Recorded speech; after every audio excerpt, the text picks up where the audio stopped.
yo en todo lo que he trabajado con esto, pues no, tampoco es que me conozca todos los comandos y muchas veces para cada uno de nosotros buscar el comando en NumPy, en Matplotlib. Entonces, esta guía le sirven a uno pues como para saber, digamos, cómo se hacen ciertas cosas específicas. Que la idea es que muchas operaciones, pues uno las reduce a esas operaciones específicas, ¿cierto? Usted sabe, yo quiero hacer esto y esto y esto. En bioingeniería hay mucho tratamiento de datos y hay operaciones muy complejas, pero esas operaciones uno siempre las va descomponiendo en operaciones más simples hasta que es capaz de escribirlas en una fórmula, pues, o en una expresión, perdón, del lenguaje de programación. Entonces, eso es como la idea con eso. Cuando uno ya es capaz de hacer eso y eso se reduce a una productora, a una sumatoria, a una transformada a X, lo que sea, entonces ya lo pasa al lenguaje. ¿Listo? Entonces, es como lo que toca tener presente ahí.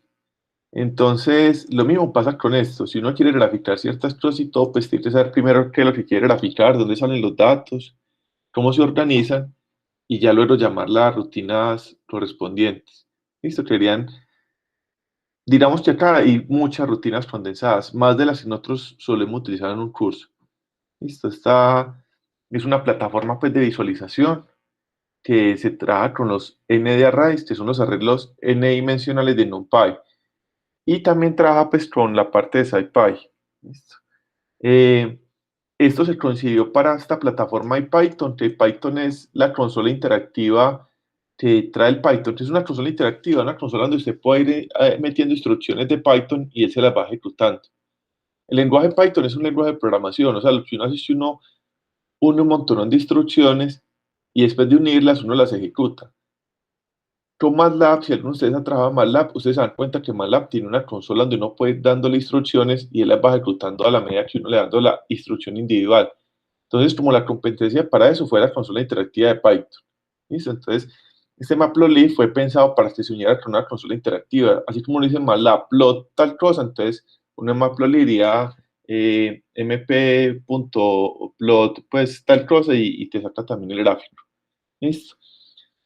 Recibió mucha plata pues cuando se utilizó para visualizar los datos pues que generaba el telescopio Hubble. Listo. Entonces eso ya pues le inyectó el dinero, todos esos proyectos son libres. Pero la plata tiene que ir de algún lado, pues no es como acá que la educación sea gratis y que eso salga no sé de dónde, porque eso tiene que ir de algún lado pues la plata, ¿cierto? Entonces lo mismo con esto, son proyectos que uno recibe como libres, pero no quiere decir pues que unas personas no se hayan esforzado pues y que estén buscando cómo sostenerlo, ¿cierto? Estos proyectos de software libre, cuando uno los suele descargar, ellos suelen llevar un registro de esas descargas, porque eso es lo que ellos presentan pues ante estas personas que subvencionan estos proyectos, ¿listo? Si eso no lo descarga nadie, ¿quién va? Eso no sirve para nada, ¿cierto? Entonces, ¿quién lo va a subvencionar? Entonces, muchos de ustedes le han pedido alguna vez pues cosas de registro, vainas así, es por eso. Listo. Normalmente pues como hacemos con el NumPy, nosotros trabajamos pues con un alias para trabajar con la parte del Matplotlib. Listo. Normalmente el que nosotros trabajamos es el PyPlot. Entonces, el PyPlot fue como una interfaz que ellos pensaron que para los usuarios de MATLAB fuera más amigable. Entonces, en Matplotlib hay tres maneras de trabajar. En informática se ven dos porque la tercera no la recomiendan mucho ni los mismos autores. Una manera es graficar como si fuera tipo MATLAB, entonces es esta interfaz PyPlot. La otra manera es la objetual, que es utilizando objetos y clases como vimos en la unidad 1. Eso lo vamos a utilizar para poder meter estos gráficos en nuestras interfaces gráficas. Listo, si nosotros hacemos una interfaz en el Designer, necesitamos que esa interfaz pueda graficar ciertos datos. Esos datos tienen que ser objetos, como todo lo que hemos trabajado en el Designer. Entonces, esa es la segunda manera. Y la tercera manera es como una combinación rara de esas dos y no sé si ellos lo tendrán pues como por algo auxiliar de ellos, pero no lo recomiendan mucho. Nosotros con la interfaz tipo MATLAB simplemente necesitamos el comando plot para graficar las cosas, ¿cierto? Entonces acá, por ejemplo, importamos la librería y la interfaz pues tipo MATLAB como PLT y con la interfaz tipo PLT nosotros llamamos los comandos como si fuera MATLAB.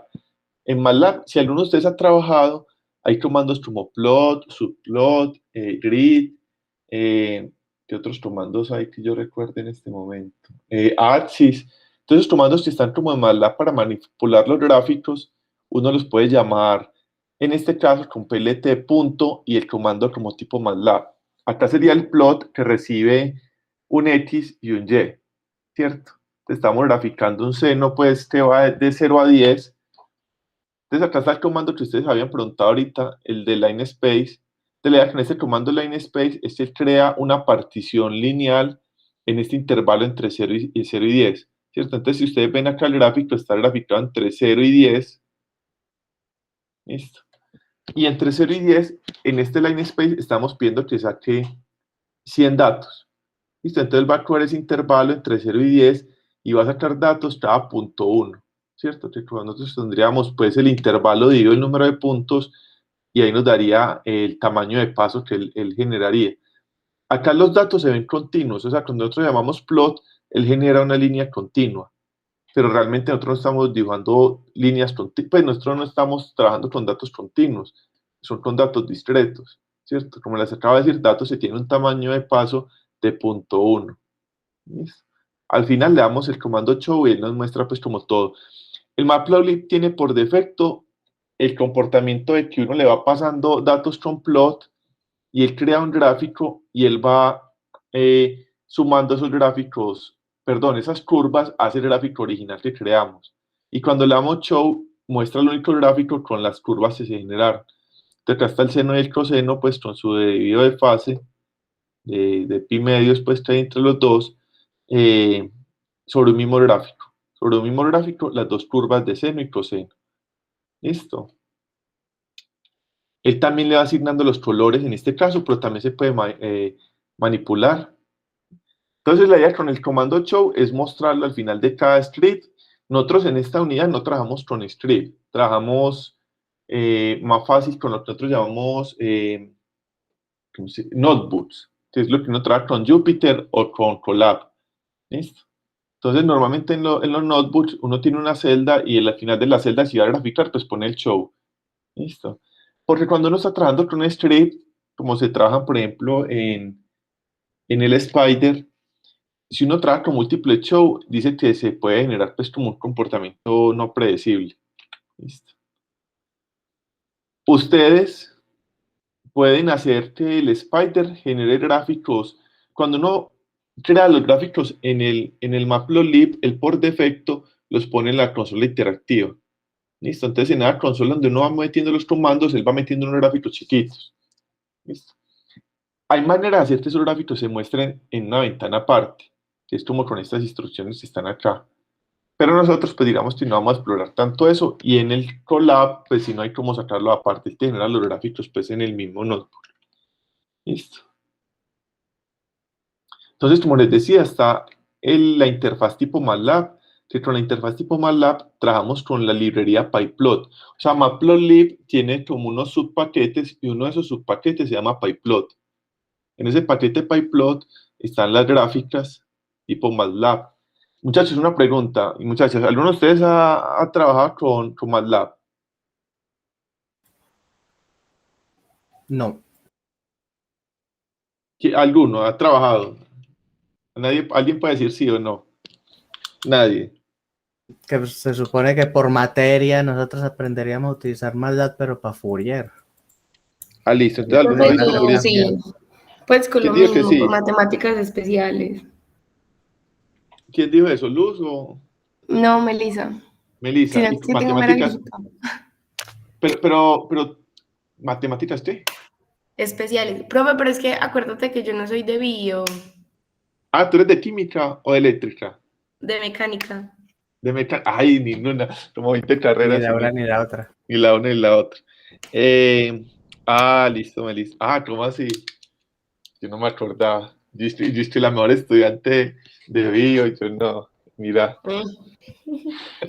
Sí, profe, esto me porque, o vi. sea, se trabaja mucho MATLAB, es más que todo, pues, o sea, nosotros nos lo enseñaron, fue como una calculadora, pues por lo que nos hacía ya interpolaciones muy, muy, muy grandes. Entonces se trabajaba mucho, era en especiales y en métodos, pues métodos numéricos también las llegamos a trabajar. Ah, listo, no, perfecto, Meli, gracias. Eh, Listo, entonces mira que, por ejemplo, nosotros en la carrera además de Fourier, creo que también se ve en modelos, o sea, muchos de nosotros nos formamos trabajando en MATLAB, o sea, casi todas las personas como hasta el 2014, 2015, pues se hubieran hecho pregrado, posgrado y cosas así en ingeniería, cuando era algo así numérico, era en MATLAB. Y ya de un tiempo para acá, pues sí digamos, que se ha ido metiendo mucho como el Python, pero como hubo gente pues, que se formó en MATLAB, se quedó ahí. Eh, Esto lo hicieron como tratando de facilitar como esta parte del trabajo en MATLAB. MATLAB es una plataforma muy grande de cálculo numérico que, digamos, eh, digamos, muchas operaciones grandes de cálculo numérico tienen que ser matrices, pues es cierto. Y una operación como muy importante en el álgebra de matricial es la inversión de las matrices, ¿cierto? Obtener la inversa, o la pseudoinversa, o lo que corresponda pues a la matriz que uno tenga. Eh, el tipo de MATLAB, digamos que el software que él desarrolló fue porque él fue capaz de hacer un algoritmo muy rápido de inversión de matrices. Ese software salió como en los años 90, entonces en el tiempo los computadores eran muy pegados. Invertir una matriz, por ejemplo, de 1000 por 1000 era una cosa, por decir algo, de 3 días. Entonces, él desarrolló un algoritmo pues, que lo hacía, digamos, en 10 minutos, por decir algo. Y con eso logró pues, sacar como, digamos, todo un desarrollo de esta plataforma. Ya con eso se abrieron como las puertas para hacer muchas más operaciones y todo está como basado en eso. ¿Qué más les iba como a comentar de esa parte de este software? Entonces eso lo metieron pues como en todas las ingenierías. Uno entraba a estudiar pues ingeniería en el 2000 y casi todo era con MATLAB. Todo pues los cursos que uno veía, todo era con MATLAB porque eso tiene una gran cantidad de paquetes y todo eso pues, pero de un tiempo para acá mucho de eso ya está pues como implementado en estos otros lenguajes numéricos. Hubo otros lenguajes numéricos que no pegaron tanto, como el Octave creo que era uno, el matemática, pues el que más pegaba era como el MATLAB. ¿Listo? Pero bueno, como eso pegó tanto, mucha gente quedó pensando en términos del MATLAB. Entonces, por eso los que desarrollaron el Matplotlib pensaron cómo hacer la herramienta que fuera tipo MATLAB. Pero es una de las maneras. El MATLAB también tiene un enfoque objetual. ¿Listo? También hay una manera, pues, como hacer los elementos como objetos, pero la mayoría de las personas que trabajan en MATLAB están trabajando con Script, que hacen, pues, un conjunto de operaciones numéricas sobre unos datos. ¿Listo? Entonces, este enfoque, esta diapositiva 8 es el enfoque tipo MATLAB, que nosotros tenemos operaciones como el subplot, que es propia del MATLAB, el plot, ¿listo? Estas operaciones, el figure es también propia del MATLAB. Y en Python nosotros llamamos la librería punto y ya la función, ¿listo? Entonces, librería punto la función, si eso es algo que hacemos mucho, pues, si ustedes recuerdan, cuando trabajamos con NumPy, con todo ese tipo de cosas, siempre teníamos, pues, como un nombre, punto, la función que estábamos llamando. Esto es como muy propio pues de esto. El comando subplot permite que un gráfico se divida en varios subgráficos. En este caso, el primer argumento que recibe es filas, el segundo es la columna y el tercero es la posición. ¿Listo? Entonces tenemos dos filas. Entonces, acá, si ustedes ven el gráfico, la derecha y la parte de abajo tienen dos filas, ¿cierto? Una sola columna que es, ¿cierto? Tenemos dos gráficos apilados pues como en filas y hacemos el primer gráfico, el seno, que está acá, es una función impar, ¿cierto? Entonces si acá está el 0, que se reflejaría pues respecto a este eje X, lo grafican después de darle el subplot, ¿cierto? Entonces el plot lo que entiende es que si el subplot le dijo que graficara en la posición 1, entonces grafican esta primera fila, y después el subplot le dice que grafica en la posición 2, entonces grafican la de abajo. Entonces tenemos el coseno, pues es una función par. Entonces, ahí están los dos gráficos con el subplot. Bueno.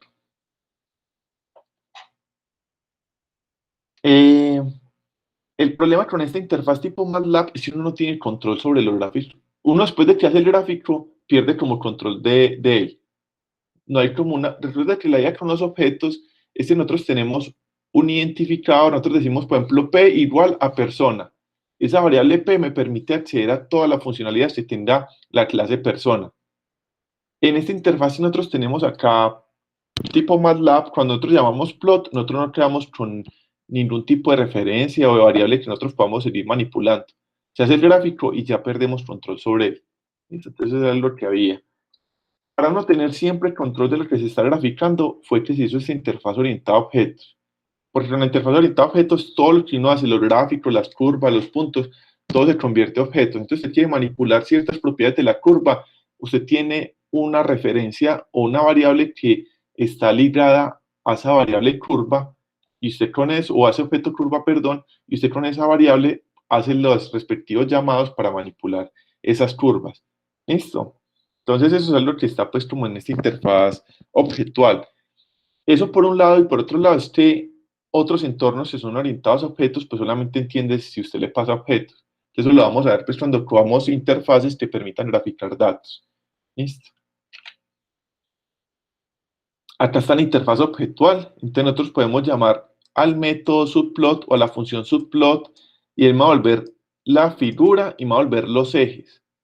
¿Listo? Entonces, ya con los ejes, yo puedo indicar sobre cuál eje quiero hacer el gráfico. Entonces, vean que yo le digo subplot, hágame dos gráficos. ¿Listo?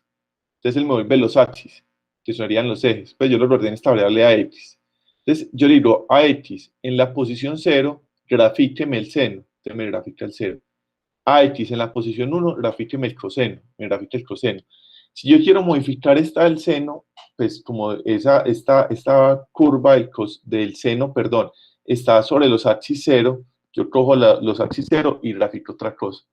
¿Listo? Entonces, acá con esta variable AX, yo tengo acceso a los ejes que yo quiero manipular. En la interfaz de MATLAB, si ustedes recuerdan, nosotros poníamos plt.plot. O sea, estábamos llamando directamente a la función y ya no teníamos cómo modificar luego las curvas. ¿Listo? Bueno, acá están pues los tipos de curvas que maneja el Matplotlib. Entonces, ¿qué hemos visto hasta ahora? Hemos visto pues que Matplotlib es una librería pues para graficado basado pues en la interfaz de MATLAB. Tiene tres enfoques, en la guía apenas hay dos, el tipo MATLAB y el tipo objetual. En el objetual nosotros recuperamos objetos con los cuales nosotros podemos manipular elementos específicos de las curvas. ¿Listo? En el tipo MATLAB nosotros todo lo hacemos a través de funciones y con las funciones pues generamos curvas con ciertos aspectos que a nosotros nos conviene pues resaltar ciertas propiedades de los datos. Listo. Eso es lo primero. Lo segundo es como qué funciones básicas tiene el Matplotlib. Entonces, la función más básica, que es la que hemos estado viendo en todos los ejemplos, es graficar curvas que sean como líneas continuas de datos. ¿Listo? Eso se hace con el comando plot, que es el que está acá. Acá se está haciendo tipo objetual. ¿Listo? En este tipo objetual, nosotros creamos un objeto tipo figure, creamos un objeto tipo axis, y con ese objeto tipo axis le pedimos que grafique las coordenadas en X y las coordenadas en Y. De nuevo, para las coordenadas en X creamos un line space que en este caso el rango entre 0 y 10 me lo está dividiendo en 1000. ¿Listo? Entonces tendría 10 dividido 1000, eso haría como una centésima. O sea, yo tendría los datos divididos o con un tamaño de paso de una centésima. ¿Listo? En el ejemplo anterior lo tenía con tamaño de paso de una décima. ¿Cierto? Que tenía 10 dividido 100. Listo. Esta es la interfaz objetual y también se hubiera podido graficar directamente con la interfaz tipo MATLAB, que es la de pyplot, con plt.plot. Listo, entonces vea que acá es objeto.plot. Recuerde que los objetos tienen métodos. Entonces este objeto axis tiene un método que se llama plot. Listo, viéndolos como objetos. Si no los vemos como objetos, sino que los vemos como funciones, entonces llamamos la función de la librería, plt.plot. Acá hay otras cosas que se suelen utilizar. Hay una librería muy importante de gráfica que se llama Seaborn. Esa librería es para hacer unos gráficos, pues como análisis de datos muy avanzados. Un estudiante que trabaja con nosotros una vez nos hizo una exposición de eso. Hay unos gráficos en estadística que se llaman silográficos tipo acordeón, pues hay unas cosas súper raras, pues, y todo está en esa librería. Listo. Se basan como en Matplotlib, pues como para seguir como avanzando. Listo, no hay como nada más, pues como acá, que haya más en este ejemplo. Bueno, el objeto figure, que es del tipo plt.figure, esta es la clase y este sería el objeto. Se puede pensar como un contenedor simple que contiene a su vez todos los objetos que representan ejes, gráficos, textos, etiquetas. ¿Listo? Los ejes, que serían una instancia de la clase ejes con una mayúscula, vea que las clases se empiezan con letra mayúscula, sería lo que estaríamos viendo como una caja delimitada que va a tener como particiones y etiquetas, ¿listo? En la cual eventualmente nosotros vamos a ir graficando cosas.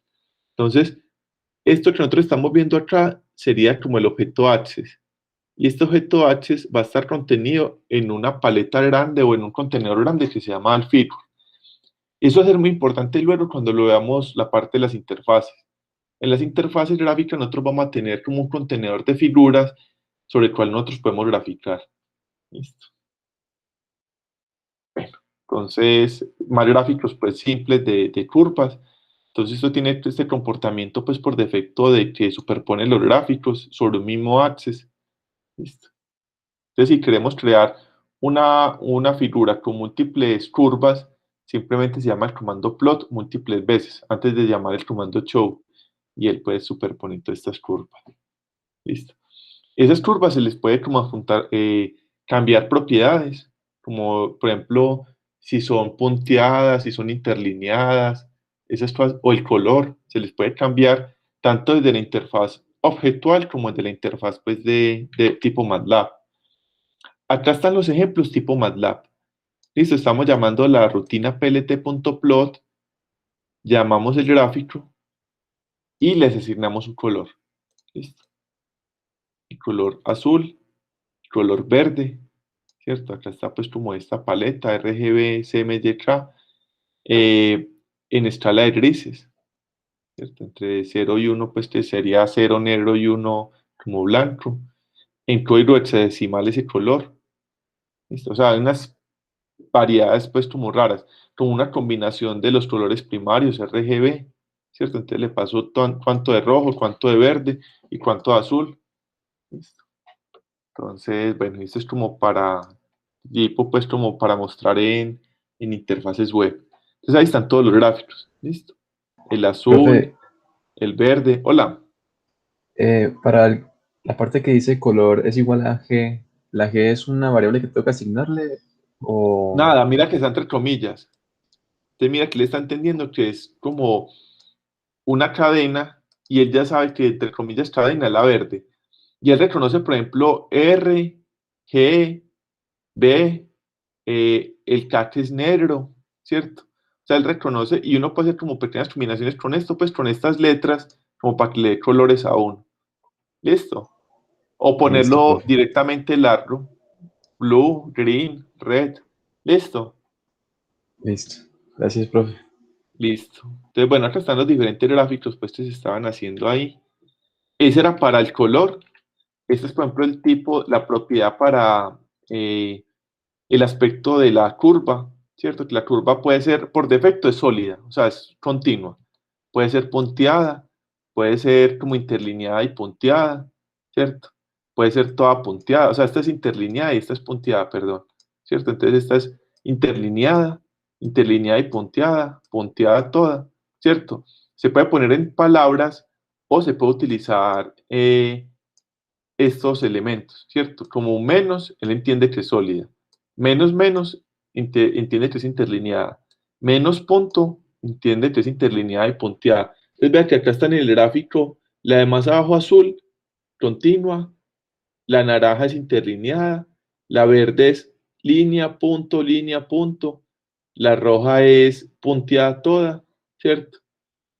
Entonces acá lo mostraron, llamándolos con el nombre en inglés o llamándolo con el código, ¿cierto? Entonces ahí están todos los gráficos. Otra vez continua, interlineada, interlineada punta y punteada. Listo. Entonces, bueno, ahí estaría en esto. Profe, perdón, una Hola, duda. ¿Qué significa dime. ese X más, y, por ejemplo, 0 más 1 más 2? ¿Qué significa eso? Ah, listo. Entonces, mira, recuerda que el plot siempre recibe dos argumentos. las X y la Y, ¿cierto? Que son como la abscisa y la ordenada, que apenas perder por la... entonces, le estamos pasando, por ejemplo, en el primer gráfico, X, las coordenadas en X, coma, las coordenadas en Y. Mire que esta función X, X es la función identidad. Entonces, vea que la línea azul es la función identidad, ¿cierto? Cuando, en 0, 0, acá en 2 debe estar en 2, en 4 debe estar en 4. ¿Listo? Entonces, esta azul sería la función identidad que sería X, X. Luego le pasan X con un intercepto en 1, ¿cierto? Entonces esta, que es esta naranja, entonces esta es tener por acá un intercepto pues como en -1, pues como para esto. ¿Listo? Luego en 2, ¿listo? María Camila. ¿A quién fue la que preguntó? Melissa. ¿Quién preguntó? Sí, yo. Muchas ¿Listo gracias. yo? ¿Listo? Pues Entonces, María Camila. ya. Entonces mire que siempre están pasando X y X. Yo les mostraba acá que por ejemplo X y Y es seno de X.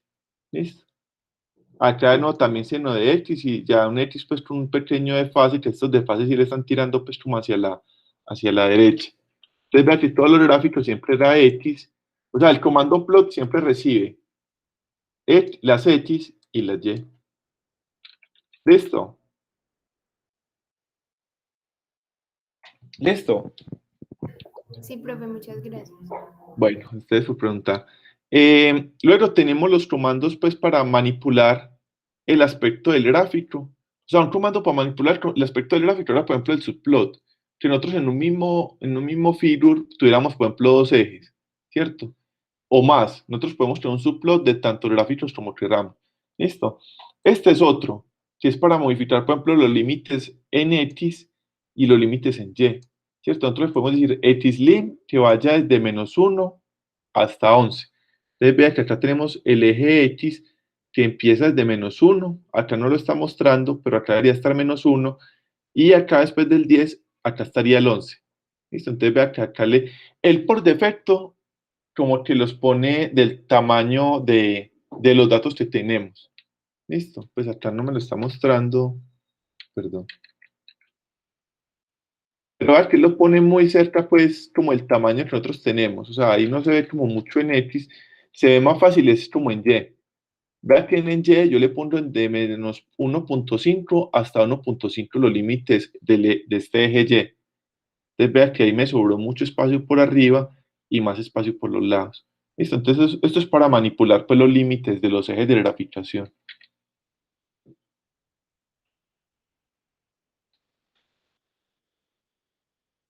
Bueno, acá hiciste para mostrar los ejes en reversa, pues, ¿cierto? Entonces, si uno quiere, pues, como invertir el orden de los ejes, pues, simplemente cambia los límites pues, en los que uno está graficando. Entonces, miremos que la gráfica, pues, se invirtió para ver, ¿cierto? Pero ahí está invertida. ¿Listo? Desde menos 1.2 hasta 1.2. Listo.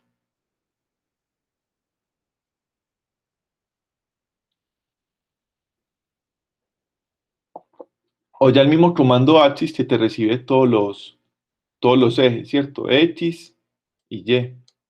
Listo, entonces no tienes que darle xlim y ylim, sino que con el mismo comando axis le pasas una lista con los ejes pues, que va a tener la gráfica final. Listo. Este es como el comportamiento que él tiene por defecto, este que es como type. Listo, que es como tratar de que él determine en qué rangos está la curva y poner como los ejes como muy cerca de esos rangos de la curva, ¿cierto? Como el dominio del rango de la curva. Entonces este es el comportamiento por defecto que él tiene. ¿Listo? Pero uno también podría darle un comportamiento como este igual, que sería que lo mismo que él tiene de extensión o de tamaño en X, que lo tenga en Y, ¿cierto? Entonces ahí nos generó como algo como más cuadrado, pues. Eso es como para manipular la escala del gráfico.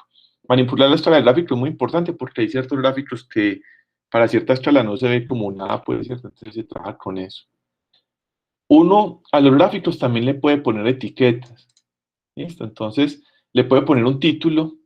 Entonces, la función .title, entonces le pone una curva seno, ¿cierto? Entonces le pone un título a la curva, xlabel le pone un título al eje X, y ylabel le pone un título al eje Y. ¿Listo? Entonces, es como lo que estaría ahí. Uno también le puede poner leyendas a las curvas que tenemos. Entonces, nosotros podemos graficar y cuando creamos el gráfico le damos una etiqueta. ¿Listo? Entonces, la etiqueta de este gráfico es seno de X. La etiqueta es una cadena cualquiera que nosotros queramos poner, ¿cierto? Nacimientos en enero, nacimientos en febrero, cambios de la saturación de oxígeno el mes pasado, cambios en la saturación de oxígeno este mes. Entonces uno le pone cualquier etiqueta y cuando uno llama al final el comando legend, él coge estas etiquetas y las pone acá en el gráfico. En otros países o acá o en otra parte tenemos pues como uno puede cambiar esta posición pues de estas etiquetas. Siempre por defecto aparecen pues como en esta esquina, pero uno puede cambiárselas pues para que aparezcan en otras esquinas. Ve que acá le están dando una combinación de aspecto de la curva y de color. Te están diciendo que la curva sea continua, perdón, y que el color sea verde. Entonces esta primera curva que está acá es continua, una línea continua de color verde. ¿Listo? Y la de acá es punteada de color azul. ¿Listo? Entonces combinan color y aspecto de la curva. Listo. Acá está como la manera de intercambiar entre funciones del tipo MATLAB a funciones tipo Matplotlib. Perdón, tipo objetual. ¿Listo? Tipo MATLAB a tipo objetual. Entonces, en tipo MATLAB todo es PLT punto la función.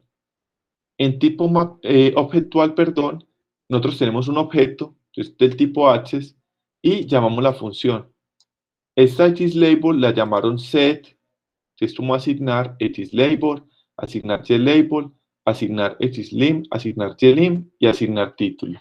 Listo. Entonces es algo pues, que aparece ahí como trucos pues, de este Matplotlib. No sé por qué les cambiaron los nombres, pero puede ser porque es más objetual. Como cuando vimos la parte de objetos, los métodos set y get. ¿Listo? Entonces, para que sería como esa misma notación, a estas funciones cambian de el nombre básico a un nombre que tenga set y para recuperar get. ¿Listo? Acá está el ejemplo objetual. Entonces, creamos unos ejes. A esos ejes les asignamos un gráfico y con un solo set le asignamos el xlim, ylim, pues esta misma función set con los argumentos bien delimitados ya recibe todos los parámetros, ¿cierto? Tanto de los límites de los x como de los y como del título y el xlabel y ylabel. Listo. Todos estos gráficos eran tipo plot, que eran curvas continuas, pero uno pues en esta parte de tratamiento de datos además de graficar esto que son como las funciones típicas, pues cierto, un X versus un Y, también hay, por ejemplo, gráficos de dispersión, donde uno tiene un conjunto de puntos y uno quiere ver esos puntos cómo se agrupan. ¿Listo? Ese gráfico de dispersión se llama el stator plot. Bueno, vamos a ver si que... Entonces, por ejemplo, acá nosotros creamos dos conjuntos de datos aleatorios, X y Y. Vea que esto no es una función, pues, porque vea que a un X le están correspondiendo múltiples Y. Esto no es para graficar funciones. ¿Listo? Esto es para graficar un conjunto de datos, cómo están distribuidos. ¿Listo? Nosotros tenemos, por ejemplo, de ustedes llegamos, le hacemos una encuesta de edad, género, barrio, semestre, cogemos todos esos datos y queremos ver cómo se distribuyen pues, esos datos como un espacio de escolaridad versus género, cosas así, puede ser, y ver eso cómo se distribuye. Eso no es una función, pues no hay una función de género versus escolaridad, eso no existe, ¿cierto? Lo que puede existir es que la mayoría eh, de personas con cierta escolaridad, pues puedan estar ubicados en ciertos estratos sociales, pues por oportunidades, cosas así, puede ser, cierto. Entonces, que una variable, pues pueda haber más o menos información de cómo varía otra. Entonces, estos gráficos de dispersión permiten ver eso, cómo es como la relación de una variable con otra en un espacio, pues, acá es como de puntos, pues, de dispersión. Listo. Están estos gráficos, pues, de barras, que también se utilizan mucho ya Estos gráficos, por ejemplo, vean que los otros eran como muy del cálculo. Estos otros gráficos son muy de la estadística, ¿cierto? Si usted tiene un conjunto de muestras que usted va tomando y ver esas muestras cómo se distribuyen, ¿cierto? Si en esas muestras pudiera haber, por ejemplo, en la dispersión, un dato muy atípico que esté por acá arriba, o por allá abajo, o a la izquierda, a la derecha. Cuando usted saca promedios y desviaciones, ver esos datos, cómo se distribuyen los promedios y las desviaciones, que eso es como lo que uno vería con estos gráficos de barras. ¿Listo? Entonces, este es un gráfico, pues, este error bar, que te va a recibir, pues, como los X y los Y, y te va a sacar, pues, también como para esos X y esos Y, como esas desviaciones. Esto sí es como más raro, pues. Este sí es más común, un gráfico, por ejemplo, el histograma, que es también una propiedad, pues, como básica de una distribución de puntos, ¿cierto? Entonces, lo que les decía ahorita, si nosotros cogemos cuántos de ustedes son hombres, cuántos son mujeres, cuántos están en el tercer semestre completos, en el cuarto, en el quinto, ¿listo? Entonces, él contaría y mostraría para las categorías que tiene, que es lo que mostraría en el eje X, las diferentes categorías, cómo se distribuyen los datos, ¿cierto? Entonces, hombre y mujer, entonces una barra y otra barra. Tercer semestre, entonces tantos en una barra, segundo semestre una barra, quinto semestre otra barra, entonces eso lo quería como un histograma. ¿Listo?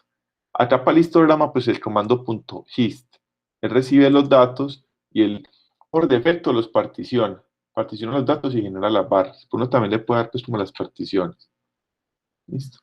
Acá se le dicen por ejemplo que sean 30 particiones y pues se le dan ciertas propiedades pues para ver si puede ser de tipo normal, pues si la distribución sirve como una campana pues como normal.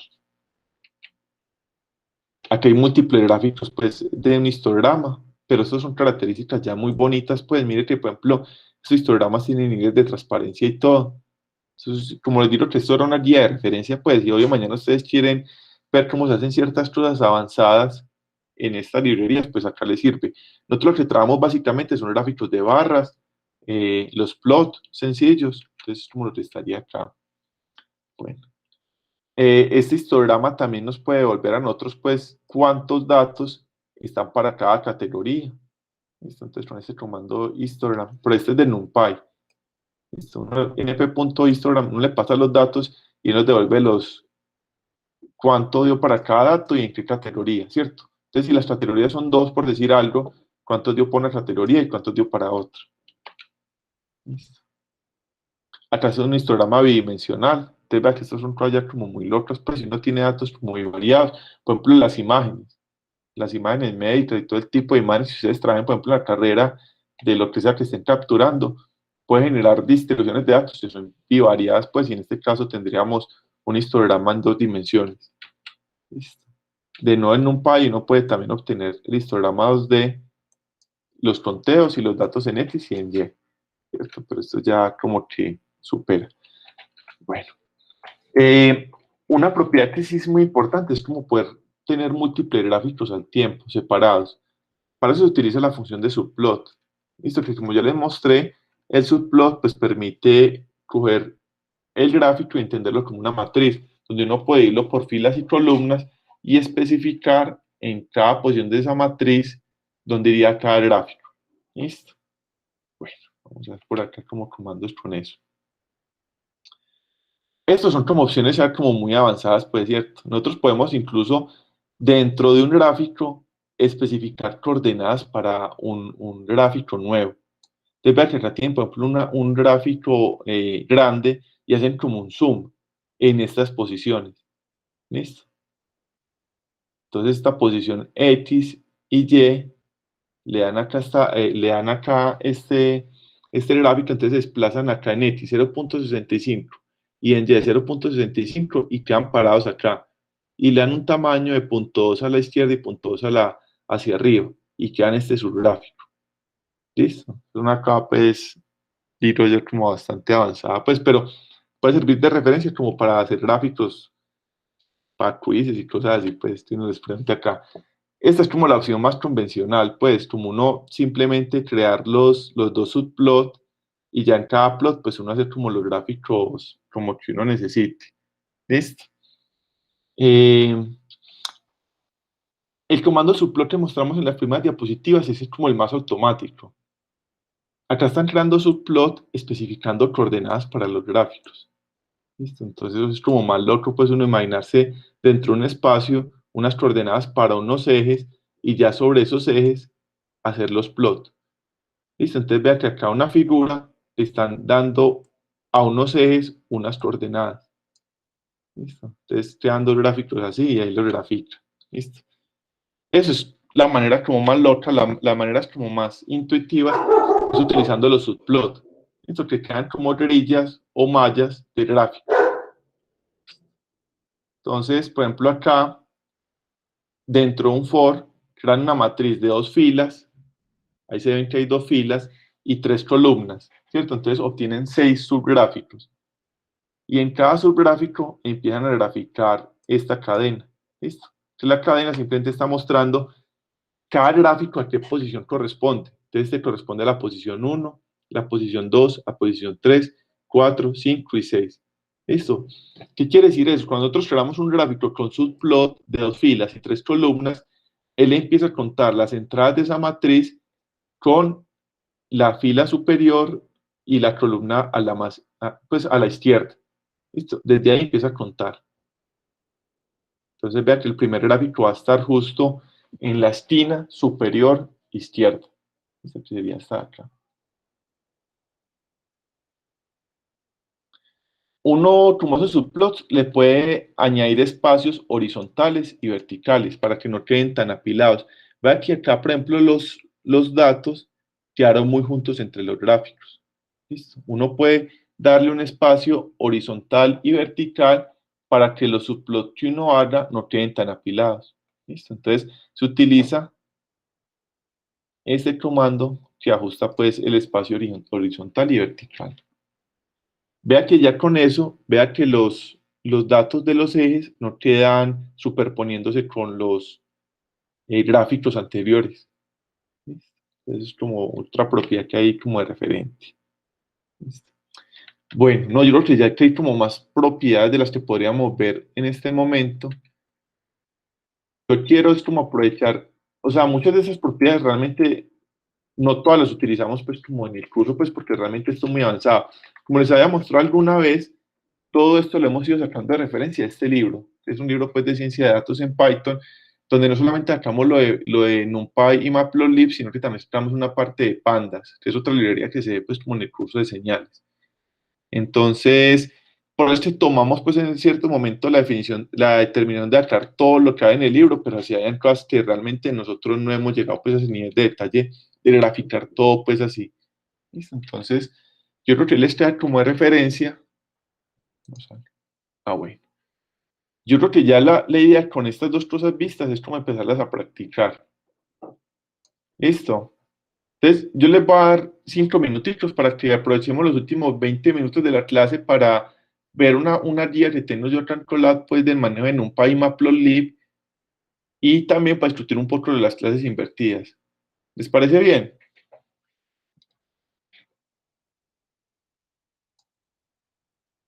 No. Sí, profe. Escriban en el chat, no. Bueno, entonces nos vemos a las 11:20, ya hablamos entonces. Listo, nosotros desde hace varios semestres pues estamos trabajando con esta plataforma que viene por defecto no, viene en el entorno de Google, desde sus cuentas institucionales. Listo.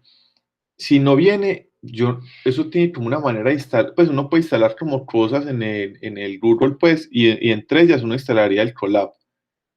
Entonces, yo les voy a ir compartiendo como estos notebooks, que esto es como una manera pues como de trabajo con datos, donde están como los comandos de trabajo básico de toda esta parte de esta unidad. ¿Listo? Nosotros vamos a ver como un par de clases de estos ejemplos para luego volver como a la parte del Spider para integrar con nuestras interfaces. El trabajo nosotros lo hacemos en esas dos vías. Listo, parece como un poco redundante, pero realmente muchos trabajos con datos se hacen con estos notebooks, pues que uno le permiten tener los comandos y obtener los gráficos y generar PDFs como para los informes y cosas así, como ya organizados. El Colab lo que tiene de ventaja es que eso le ofrece a uno un computador muy potente. Entonces nosotros hemos hecho pues unos trabajos con redes neuronales y cosas acá. Todo eso lo hemos trabajado desde estos computadores. Son computadores, por ejemplo, este tiene creo que como 8 GB de RAM y no sé cuánto pues de disco duro, tiene una GPU, ¿cierto? Entonces uno con esto pues puede acceder a funcionalidades que uno no podría acceder desde el computador de uno pues tan fácilmente. O que si uno accede desde el computador de uno, le pone el computador todo lento, todo, empieza ese ventilador pues como a toda. Cuando en este caso uno no le importaría, pues él haría como todo. Listo. Estos notebooks que nosotros vamos a ver acá, esto trae por celdas. Y en cada celda nosotros podemos ejecutar código Python. ¿Listo? Entonces él tiene celdas de código, si ven acá, y tienen celdas de texto. ¿Listo? Entonces estas celdas, pues con estas celdas uno puede ir ejecutando código Python convencional y él ya tiene pues como el intérprete, tiene, pues se puede instalar muy fácil muchas cosas, que también es otra ventaja pues por no llenar el computador de librerías y de cosas pues que acá puede como probar fácilmente. Entonces con esto nosotros hemos trabajado pues como mucho para este curso y el de señales. No tiene nada diferente pues que ustedes no hayan visto ya como al Python convencional, pero yo sí quisiera que ustedes desde el Drive traten de acceder como al Colab, a ver qué les aparece. O que se metan a la página del Colab a ver si él les pide instalar esa extensión ahí, se los va a compartir. Esta es la página del Colab básica, pues a ver si ustedes desde sus cuentas él les permite acceder o si les pide pues como instalar. Y la instalación él mismo la hace desde el Google. Ya les abrió.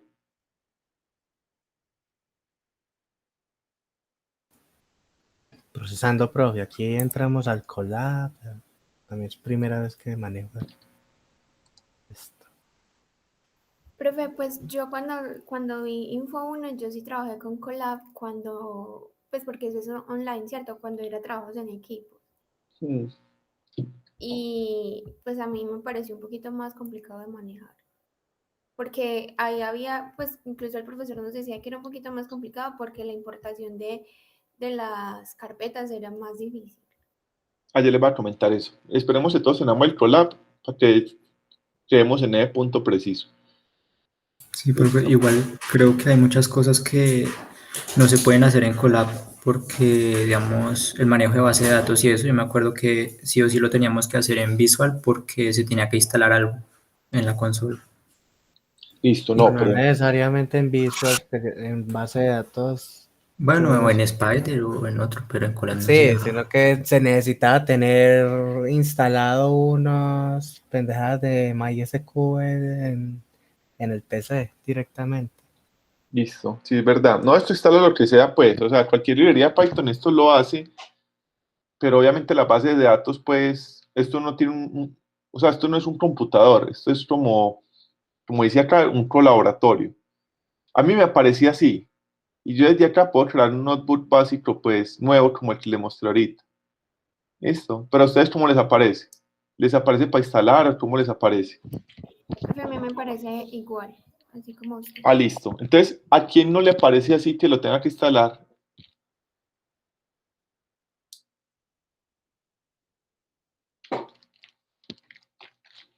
¿A todos les aparece así? Sí. Ah, listo, ¿no? Entonces estamos bien. Los otros, Dina, Valentina, Sora. Sí, profe, me parece así. Ah, listo. Melissa.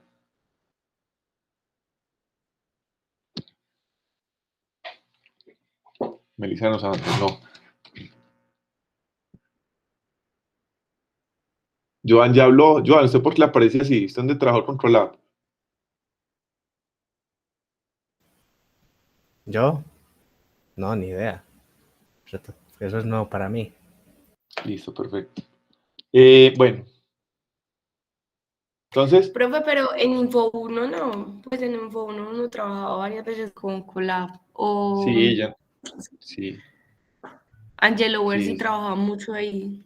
Sí, sí, sí, es verdad, él me dijo. ¿Listo? Ni idea, por ejemplo, con Jessid, no, Jessid llegó, nos dijo, cojan el ejecutor que más les guste, ya sea Spider, Jupyter, o incluso en el propio procesador de script o- y háganle. Y, bueno, Colab, ni idea. Listo. Listo, muchachos. Entonces, perfecto, mire. Entonces, no, el Colab, como les digo, él les va a permitir, o sea, nosotros acá en esta celda podríamos poner todo el programa, todo, y correrlo. Listo. Y ahí ejecutaría, pues, sin problema. Acá está inicializando el computador, se conectó, lo ejecutó. Listo. Eh, Nosotros realmente lo que vamos haciendo pues es como ir comentando, nosotros podemos ir como introduciendo acá elementos para comentar, le podemos ir dando formato pues como a esos textos y eso,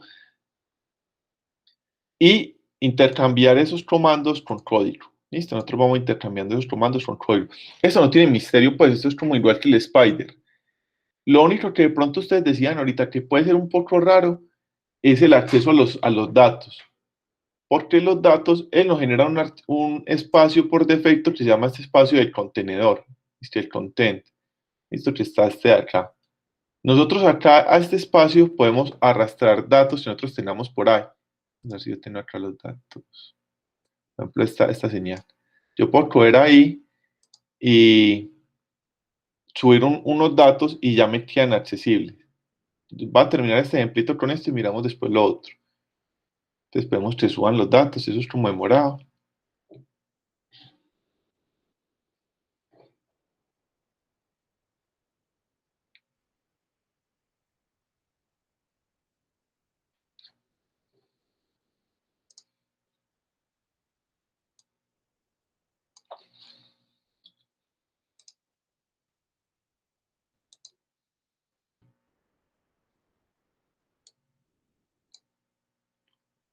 Nosotros después de que tiramos los datos, nosotros podríamos decir que nos dé la ruta a esos datos. Acá aparece copy path.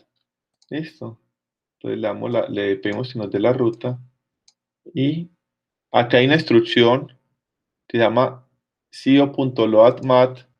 Y en esta instrucción le vamos a dar esa ruta que nos dio. ¿Qué hace esta instrucción de cio.loadmat? Entonces yo les decía a ustedes, si uno con el NumPy, esto se pegó, uno puede crear datos, pero los datos que uno cree, pues eso no tiene mucho interés, ¿cierto? Los datos que son interesantes son los que uno captura de algún fenómeno físico y lo estudia. Entonces uno tiene un instrumento de captura, eso que uno captura lo guarda en un archivo y ya lo pasa a estos entornos para analizar. ¿Listo? Entonces, para analizarlos, pues uno lo primero que tiene que hacer es cargarlos. Entonces, como les digo que muchas de estas cosas se heredan del MATLAB, en el MATLAB el formato que existe por defecto es .mat. ¿Listo? Entonces, nosotros acá tenemos una instrucción que se llama cargar archivo mat y le pasamos el archivo. Vea que estas rutas es las content, que este espacio que está a la izquierda es el espacio que llamaban contenedor. Entonces uno ahí puede meter información pues a ese contenedor. El problema es que si uno cierra luego la sesión, esa información se pierde. Listo, pero mientras uno esté trabajando ahí, en ese contenedor es como un espacio virtual, para ir guardando información. Y acá estaría el archivo que queremos cargar. Esta rutina CIO es de una librería que se llama SciPy, que es una librería de computación científica, que tiene unos paquetes de entrada y salida, input-output, y que acá los cargamos con el alias de Scientific Input-Output. ¿Listo? Entonces ahí estaría. Tenemos el NumPy y el Matplotlib. ¿Listo? Esto sería como lo básico. Entonces, estos datos que vamos a cargar acá, cuando él me los devuelva, ahí por dentro van a estar los datos, los ND-Array. Yo por ahora no les voy a compartir eso. Ahorita, pues al final de clase les comparto este Colab para que lo tengan pues no este, sino este que está más completo, para que lo tengan de trabajar, pues como para la clase que sigue. ¿Listo? Esto que él me vuelve acá, es que yo puedo ir ejecutando estas celdas y es puro código Python. Yo le puedo decir que me muestre el tipo de esta variable, archivo.mat, Y él me va a decir que es del tipo diccionario. Listo, si es del tipo diccionario, yo puedo decir que me imprima las llaves, ¿cierto?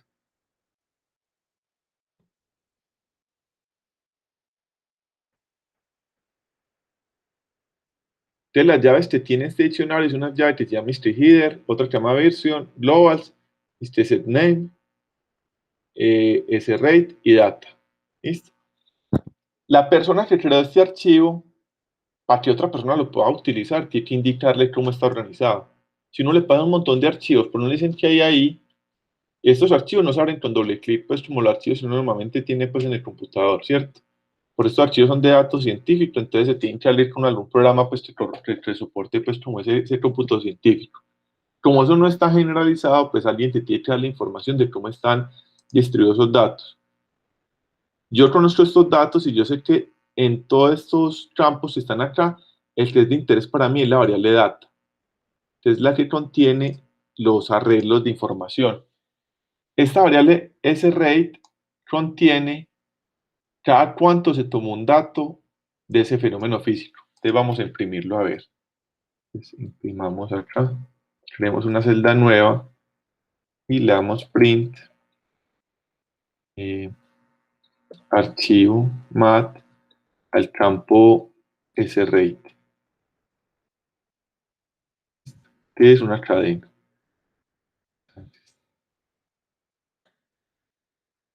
Y recuperemos los datos. Datos sería lo que esté en el archivo mat en el campo data. Listo. Vean que acá están estos campos pues, de este diccionario y ahí recuperamos esos campos. Y imprimamos también lo que haya en esos campos, en esos datos. Sale una cosa enorme, ¿cierto? Me dice que el srate es de 1000, que es lo primero que imprimí. Y después de imprimir ese 1000, aparecen todos estos datos. Entonces, este srate, este 1000 significa que esos datos se toma, en un segundo se toman 1000 datos. Eso es lo que significa el srate. ¿Listo? Es como la rata de muestreo. Cada cuánto yo tomo un dato del fenómeno físico. Entonces, lo tomo cada milésima de segundo. ¿Listo? Eso está acá. Y después están los datos, se los imprimo acá. Entonces, acá aparecen todos esos datos, pues, regados. Listo. Ya con estos datos, si ustedes recuerdan, si uno le entrega estos datos así, nosotros vimos unas propiedades básicas y que ustedes deben haber revisado ahorita en la guía, que es, por ejemplo, el shape del arreglo. ¿Cierto? Entonces, nosotros podemos imprimir esos datos, podremos imprimir la forma que tiene, ¿cierto? El número de bytes, el tipo. A ver.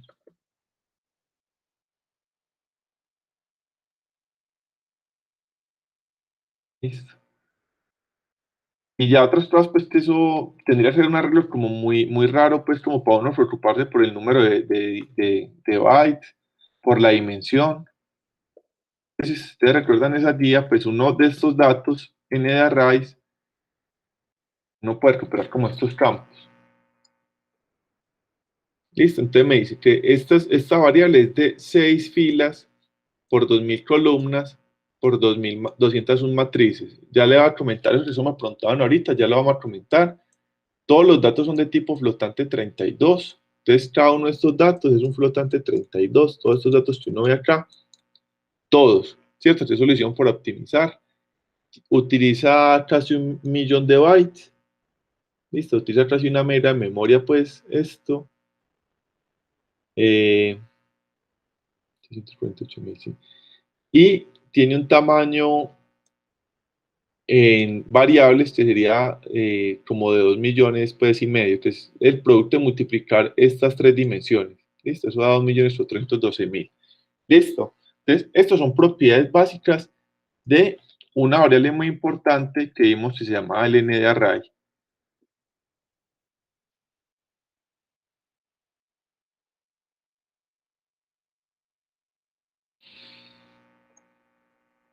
Entonces, vea que esta variable que vamos a trabajar en esta unidad es esta variable específica que se llama el arreglo multidimensional de NumPy. ¿Listo? Eso es un tipo de arreglo pues, especial que sirve. Entonces, ya para terminar por hoy, ustedes me decían, estos datos se pueden arreglar de muchas maneras. Una manera, yo decía acá me da para compartir.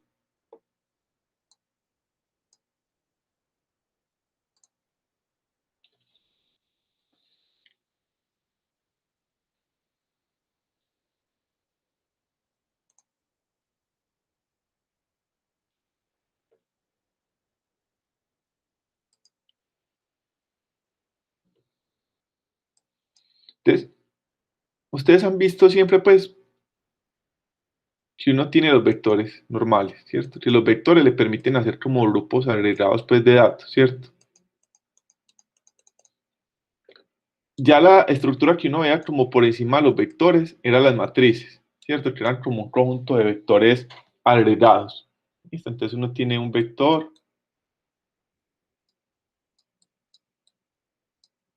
una matriz,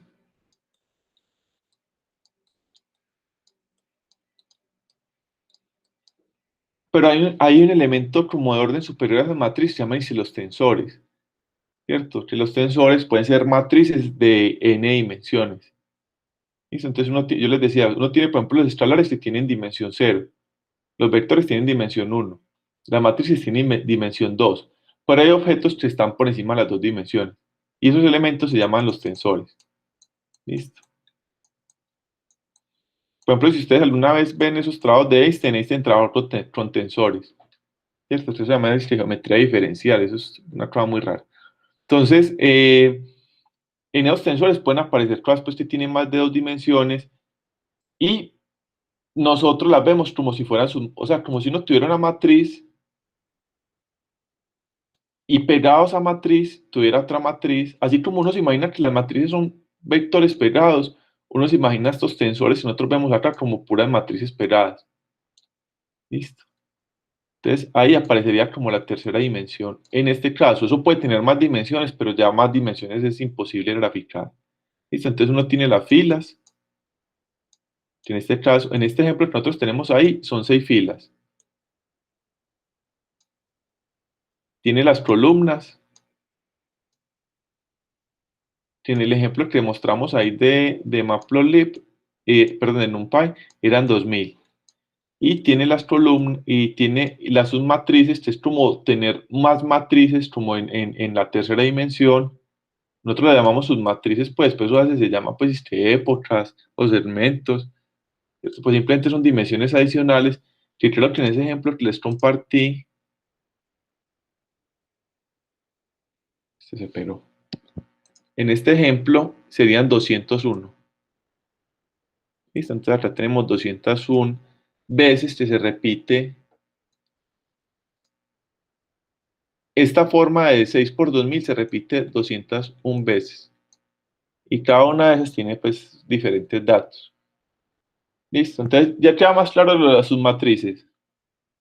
Eso es un Sí, nombre que nosotros le dimos, pues, eso simplemente sería una matriz como apilarlas en otras dimensiones. ¿Listo? porque es que yo pensé que todas, pues como que eran copias de la misma. Pues No, así lo entendía yo.